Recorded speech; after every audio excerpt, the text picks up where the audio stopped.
नमस्कार। मैं रीना शर्मा अपने YouTube चैनल सुनी अनसुनी में आप सबका स्वागत करती हूँ। दोस्तों, आपने महाभारत के दो पात्रों के बारे में तो बहुत अच्छे से शायद सुना ही होगा, कर्ण और अर्जुन के बारे में।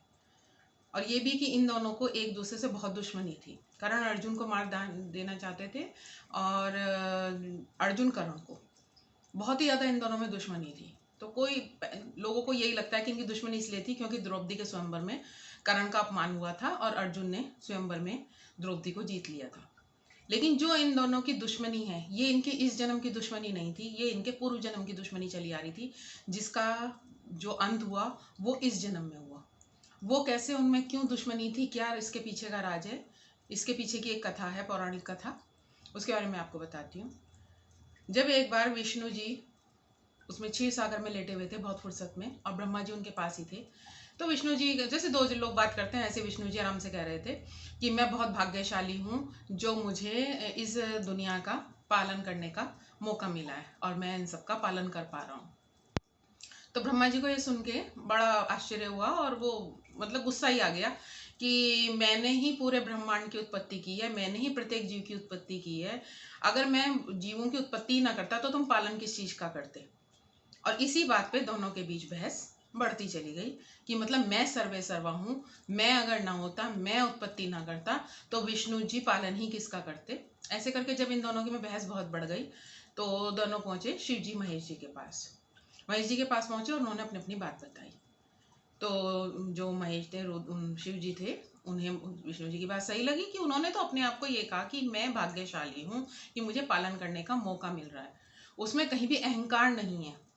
जबकि जो ब्रह्मा जी कह रहे हैं उसमें अहंकार है, जबकि ये तो उनका दायित्व था। वो दायित्व न मान के अपने उत्तरदायित्व से परे हटके उसको अहंकार में ले गए हैं।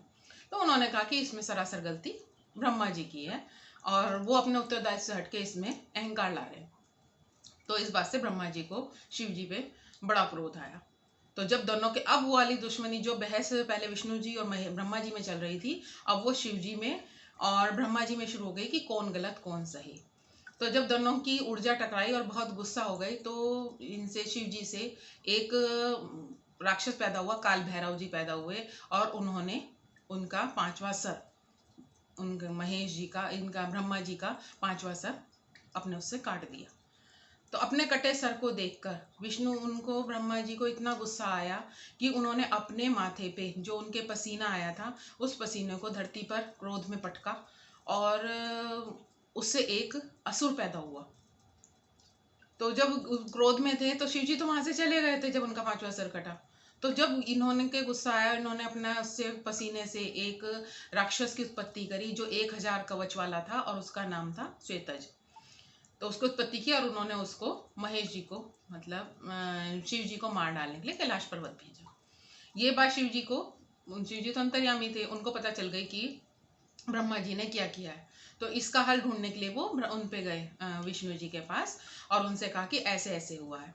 तो विष्णु जी ने, दोनों सोच ही विचार कर रहे थे कि तभी उसे, उन्हें ढूंढता हुआ वो महाराक्षस वहां आ गया और शिव जी पे आक्रमण करने लगा। तो उसकी, उनकी सहायता के लिए विष्णु जी ने अपनी दाई भुजा आगे कर दी उनको, शिव जी के आगे, कि तुम इसका उपयोग करो।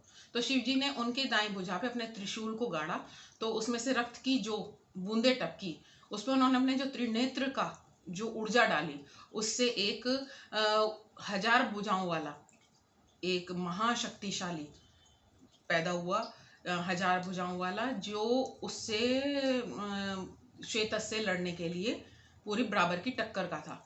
उसका नाम हुआ रक्तज। और फिर रक्तज और श्वेतज में जो युद्ध हुआ, इतना ज्यादा भयंकर युद्ध हुआ कि जो कई कालों तक चलता रहा और उनसे, जो उन दोनों की टकराहट से जो ऊर्जा निकल रही थी उससे पूरी सृष्टि का विनाश होने लगा। मतलब पूरी सृष्टि विनाश की तरफ जाने लगी। और उसमें उसके जो रक्तज था उसकी 998 भुजाएं कट गई और जो श्वेतज था उसके जितने 1000 कवच में से 999 कवचों का तोड़ दिए गए, खत्म हो गए थे बिल्कुल। मतलब अंतिम पड़ाव पर ही था युद्ध। लेकिन चूंकि अगर ये युद्ध कुछ समय और चलता तो पूरी सृष्टि खत्म हो जाती, इसके लिए विष्णु जी ब्रह्मा जी के पास गए कि अब हमें ये युद्ध रोक देना चाहिए, अपने अपने उनको बुला लेना चाहिए, नहीं तो ये सृष्टि अब नहीं बचेगी जितने भी रहे हैं। तो ब्रह्मा जी ने कहा ठीक है, और अब हम इसका जो युद्ध है इसको अगले जन्म पे टाल देते हैं इन दोनों के, और अगले जन्म में इस युद्ध का निर्णय होगा। और मानव रूप, तो विष्णु जी ने कहा ठीक है। विष्णु जी की तो ये सब लीला ही रची हुई थी, और विष्णु जी को पता भी था कि उन्हें जन्म लेना है मानव रूप में। तो उन्होंने क्या कहते हैं, ठीक है कि मानव रूप में जन्म लेके अपनी दुश्मनी को खत्म करेंगे, और वहां पर इसमें से एक बचेगा, एक खत्म हो जाएगा।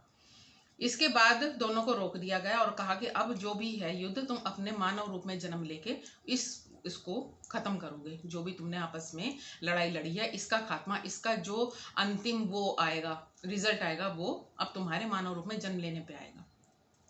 और उन्होंने फिर इसके लिए सूर्य को, जो श्वेतज है, श्वेतज को दी सूर्य की वो उत्तरदायित्व दिया सूर्य को कि आप इसको अपने उसमें, अपने बेटे के रूप में या अपने उससे तेज से उत्पन्न करेंगे मानव रूप में। तो वो था एक कवच के साथ पैदा हुआ कर्ण।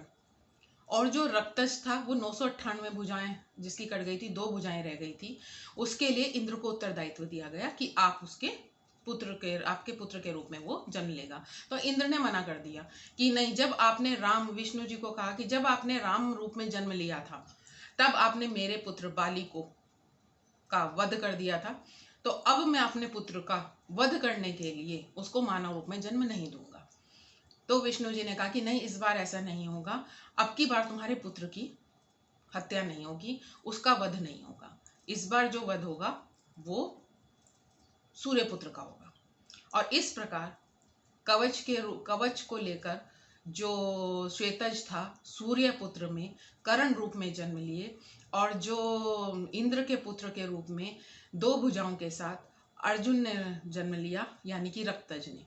और महाभारत युद्ध में दोनों की आपस में फिर से लड़ाई हुई, जिसमें कि कर्ण मारा गया और अर्जुन विजयी हुआ, जैसा कि विष्णु जी ने इंद्रदेव जी से प्रॉमिस किया था, वादा किया था कि तुम्हारे पुत्र को कुछ नहीं होगा, इस बार तुम्हारा पुत्र विजयी होगा। तो दोस्तों वही वाली बात है कि कुछ चीजें ऐसी होती हैं जो जन्मों जन्म तक पीछा नहीं छोड़ती हैं, उनका फैसला होता ही है, चाहे किसी जन्म में हो। तो वही अच्छे कर्म करेंगे, आगे अच्छा ही में जन्म हो ना हो, बस अच्छे कर्म करते चलें, जिससे अगर कभी कुछ हो भी, जन्म भी हो या कुछ भी हो, फैसला हो, तो आपके साथ अच्छा ही हो, बुरा कुछ ना हो। राधे राधे। और दोस्तों, अगर आपको मेरी ये वीडियो पसंद आई हो तो प्लीज़ सब्सक्राइब करना ना भूलें। नमस्कार।